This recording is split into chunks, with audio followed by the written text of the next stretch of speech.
video. Today I'm going to be showing you how I made this little cubby hole organiser just from some old bits of pallet wood and some old strip wood. The wood I'm going to be using is just going to be these offcuts of the pallets I used to build this workbench. You may have seen this on a previous video. If you haven't, go back and have a look at it. So I made that from some old pallets. Basically I've got 6 pieces of equal length, and then I've got, as a backing board, just a little piece of plywood. This is just a piece of offcut I used to line the wall here. So it needs squaring up. You can see how I've drawn the lines on there just to square it up. So I'm going to do that next. But as my jigsaw has now finally died, I'm going to be using my handsaw. It's a tree pruning saw, but I find it's quite nice and sharp, and it makes short work of plywood and bits of pallet wood. But first of all, I'm going to, like I say, I'm going to trim this to size now, get it all square, and then I'm going to lay out where I want to actually put the actual slats of wood.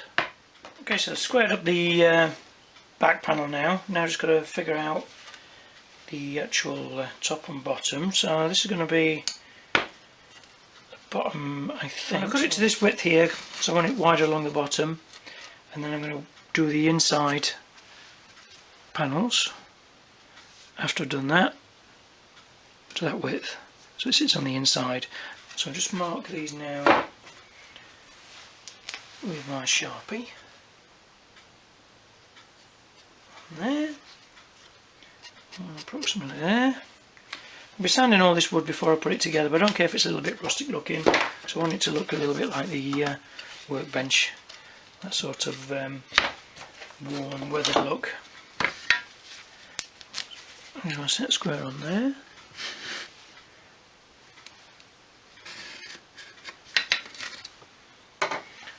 So that one.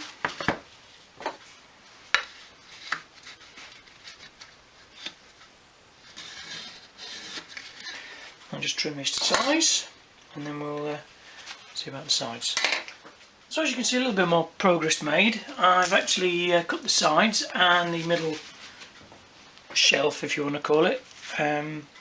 Now I've got to measure for the actual cross cubby holes. So I'm going to need 4 of these, across like that. Probably be able to use a couple of these offcuts as well as my other pieces.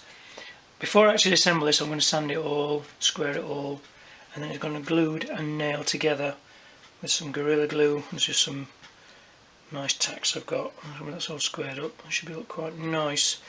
Like I say, I'm going to cut the 4 cross members now, get them all the same size, and then we can do the sanding and start assembly. So I had a little rethink, and I've decided to add a couple more actual pigeon holes to the actual unit.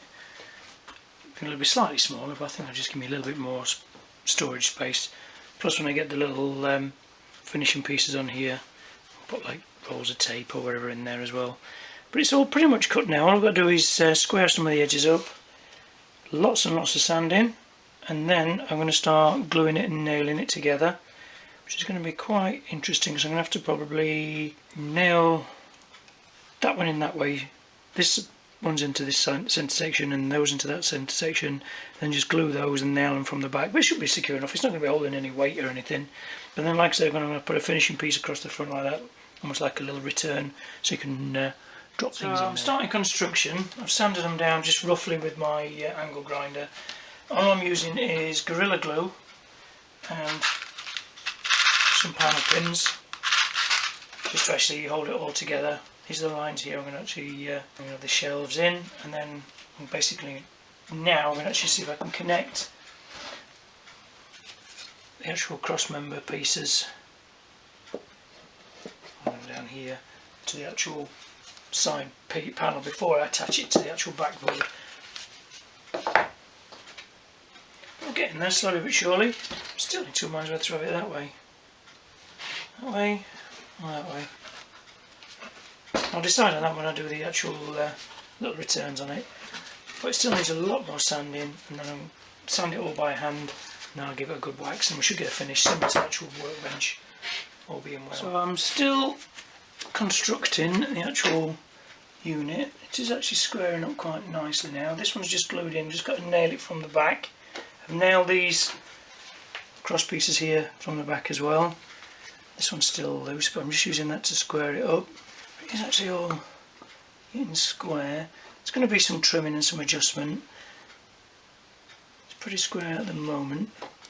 Yeah, these want a slight adjustment down. Something like that. I don't mind if it's a little bit off,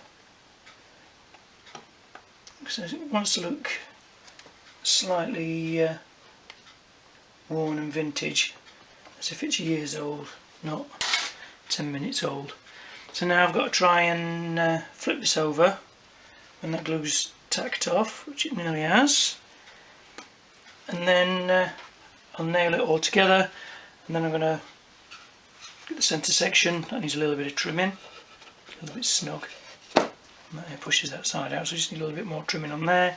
I'm going to actually put the other sections onto this middle piece, and then I'll join it all together, nail from the back and nail from this side, and then it's going to have to be all hand sanded, and then I'm going to put the finishing pieces across the front.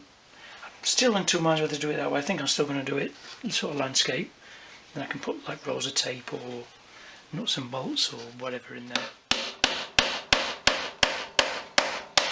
So much easier if I had a nail gun.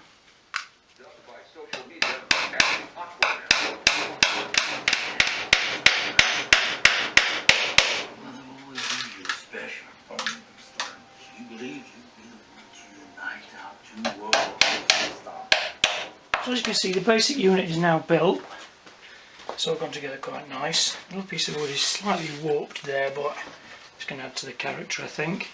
So what I've got to do now, I'm going to see if I can plane all the edges, sand it all, make it all look nice, and then I'm going to need to find some strips of wood just to go along the actual top here and the bottom there, just give a little return so things don't fall out when it's in the box, when they're in the cubby holes.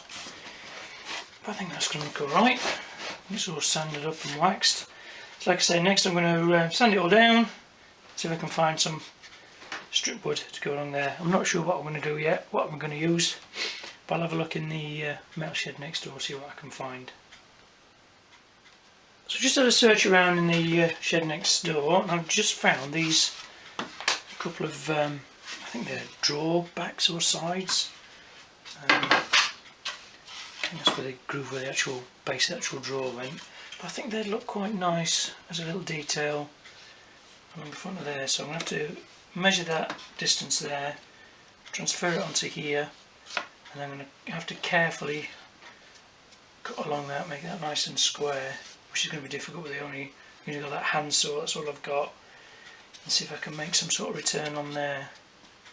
So I'm going to slice that down, see what it looks like, and if I like it I'll put it on, if not I'll see if I can get something a little bit thinner. I've got some plywood, but I don't think that's going to look as nice. But you've got a piece of ply. Yeah, you've got a piece of ply there, but I don't think that's going to look as nice as it. It's only to stop things, so you can just get your fingers in there, just to stop things from falling out. I think that little bit of detail on that just sort of add to it. Anyway, I'll slice it down carefully with my hand saw, and we'll have a look. So first of all, I'll measure it. So I think a distance I want, so I'm going to be a couple of inches probably. Maybe 1.5 inches. Yeah, 1.5 inches. Yeah, that should be plenty. Okay, so I'll do that now. So I've had a bit of a rethink on the returns here, and I had a chat with Julie as well, and then she said, why don't you use some of this Doll's House coving.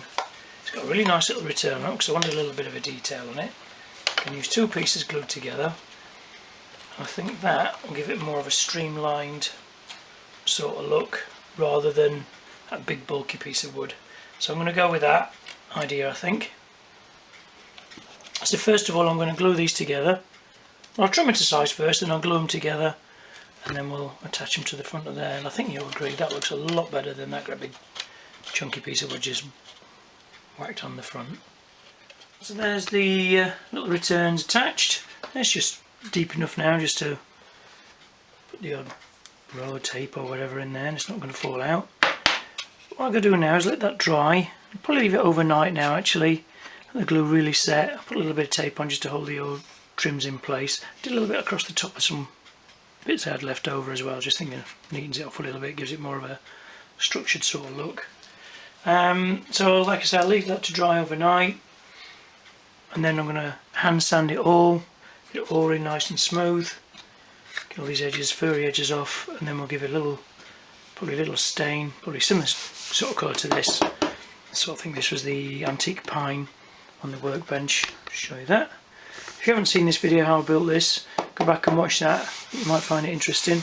I've given another coat of wax this now, and as you can see, it's got a real nice sort of sheen and patina to it. Really pleased with that. Anyway, I digress. So I'm going to leave this overnight. Like I said, give it a good sand, stain it, wax it, and then we're pretty much job done. So I've stained the actual cubby hole unit, and I give it a nice coat of wax. I sanded it down in between the actual coats of wax as well. It's got a nice sort of smooth but sort of rustic look to it still. The stain probably will actually fade back a little bit like it did on the bench. You see in the workbench top, it's gone almost like a sort of washed out sort of patinaed look to it, and that's what I want on that eventually. So I'll probably sand it down again, I think, after a couple of days when it's fully dry, and then I'll wax it again, see what sort of colour it comes out at. But I'm really happy with that. Little bits of pallet wood and some old strip wood. I think it's come out half decent. What I do now is fill it up with junk, dress it up a little bit, bits and pieces in there, something like that. I'm sure it'll soon get full up of bits and pieces and rubbish. If you like this video, don't forget to like, comment and subscribe. Stay tuned for the restoration of the actual oil cans. They'll be coming up in the next videos, and I'll see you on the next one.